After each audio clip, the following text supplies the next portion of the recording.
Lulus sekolah, mau lanjut kuliah? Sampai pusing mau cari di mana? Kini saatnya kamu meraih cita-cita. Nih, pilihan yang bikin kamu makin ceria. Mondok Pos Kuliah. STIA Al Anwar solusinya.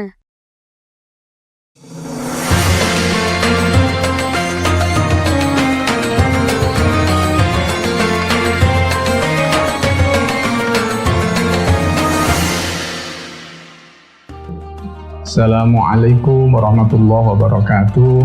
Para pemirsa yang berbahagia, jumpa lagi. Pada kesempatan ini saya ingin menyampaikan hal-hal juga yang berkaitan dengan puasa, terutama hal-hal yang berkaitan dengan kafarah, fidyah, juga qadha. Kenapa? Yang pertama tentu qadha. Kenapa kita harus qadha? Ya karena puasa kita tidak memenuhi target yang telah ditetapkan oleh syariah, sehingga kita mau tidak mau kita harus qadha. Ada qadha dan juga ada fidyah ya. Kalau di dalam bab fikih ini dibagi menjadi 4 ya. Ada yang pertama yaitu wajib qadha ya, mengqadai artinya mengganti puasa di hari yang lain, dan juga ada fidyah.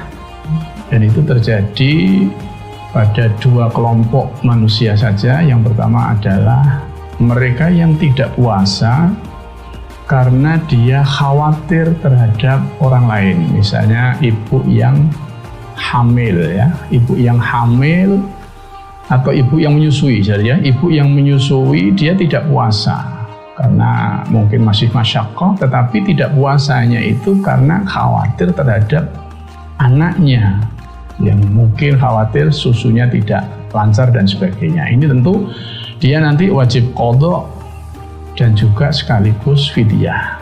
Kemudian yang kedua adalah orang yang punya kewajiban qadha tetapi tidak mau segera mengqadhainya sehingga datang puasa berikutnya. Ini juga sama.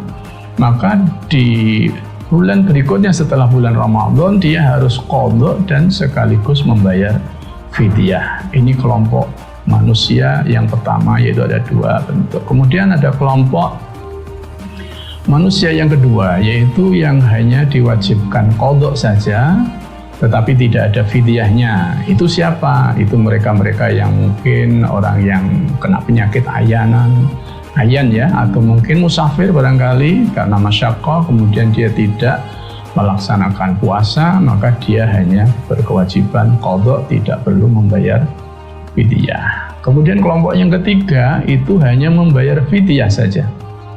Hanya membayar fidyah, dia tidak perlu qadha. Ini untuk siapa? Ini untuk masyarakat atau kelompok masyarakat yang sudah syekhun ajuzun ya, orang yang sudah tua, yang sudah berat memang untuk melaksanakan puasa, maka dia tidak dikenakan puasa, dia cukup membayar fidyah. Dan kemudian ada kelompok manusia yang keempat, dia memang tidak puasa dan tidak perlu qadha dan juga tidak perlu fidyah. Siapa itu?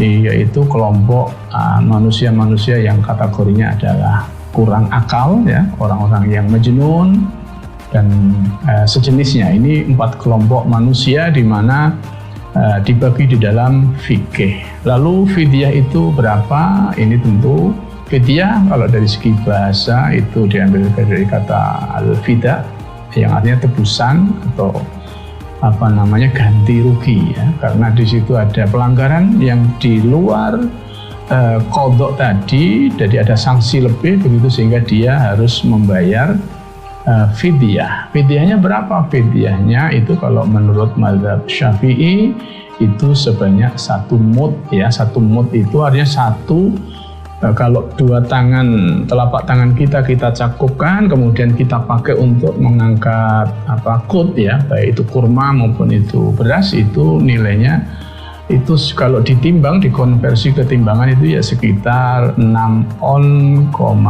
sampai 7 on ya. Itu yang harus diberikan oleh si orang yang tadi berkewajiban fidyah kepada fuqara dan masyakin sejumlah berapa hari dia melaksanakan atau meninggalkan puasa itu. Ada hal yang menarik yang kaitannya dengan kafarat juga, ya, dengan fidyah dan juga kafarat. Ini yang pernah saya singgung di pertemuan pertama, yaitu tentang orang yang melanggar puasa. Pelanggarannya kategori pelanggaran berat, ya. Karena apa? Dia kumpul suami istri di siang bulan Ramadan dalam kondisi puasa, maka dia mendapat sanksi yang berat, ya. Sanksinya ini apa? Ini ditentukan di dalam Al-Quran, juga dijelaskan bahwa yang pertama adalah idku raqabah, ya, memerdekakan hamba sahaya. Tentu sudah tidak ada lagi ini, maka kemudian kalau ini tidak ada, diteruskan dengan shaumu syahraini mutatabi'ain, harus berpuasa selama 2 bulan berturut-turut. Dan kalau ini tidak bisa dilaksanakan, maka kata Rasulullah, ya, ini yang terakhir, ya, sanksi yang terakhir apa? It'amu sittina miskinan. Dia harus memberikan makan sebanyak 60 orang dan setiap orang diberi makan senilai 1 mud, atau kalau dikonversi ke wazan ketimbangan sekitar 6,8 atau sampai 7 on. Itu kira-kira yang bisa saya sampaikan. Mudah-mudahan ini bermanfaat. Kurang dan lebihnya mohon maaf. Wallahul muwaffiq ila aqwamit thoriq. Assalamualaikum warahmatullahi wabarakatuh.